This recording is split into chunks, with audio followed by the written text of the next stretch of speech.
Ang Tiandog o Sky Dog sa Ingles ay isang nilalang na mula sa alamat ng China. Ngunit maaaring mapalawak nila ang paggambala rin nila sa ibang kalapit na bansa sa Asia. Kaya pinag-iingat ang lahat. Karaniwang inilalarawan bilang isang malaking aso, ngunit kakaiba sa mga nakikitang aso at di hamak na mas malalaking paa at mas mahabang buntot kaysa sa karaniwang aso. Ito ay may iba't ibang kulay, ngunit kadalasang itim ang karamihan, nalilisik ang mga mata at karaniwang pula o dilaw, matalas at malalaking ngipin na nagbibigay ng panganib sa lahat lalo na sa tao. Ito ay nabibilang sa isang malakas na nilalang na may kakayahang mag-angat ng mabibigat na bagay. Kung nagagawa nila ito, ibig sabihin hindi sila basta-basta o normal na tulad ng isang ordinaryong aso, kaya naman nakakabahala at nakakatakot.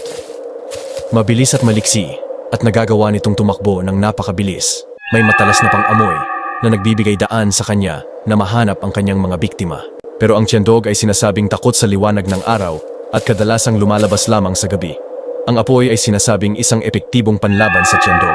Kaya ikaw, kaibigang kalufet, kung mahilig ka sa galaan sa gabi, kapag nakakita ka ng isang aso maiitim at malaki na nilalang na ito sa kalagitnaan ng gabi, dapat kang mag-ingat, baka isa itong Tiandog at isa ka sa mabiktima nito.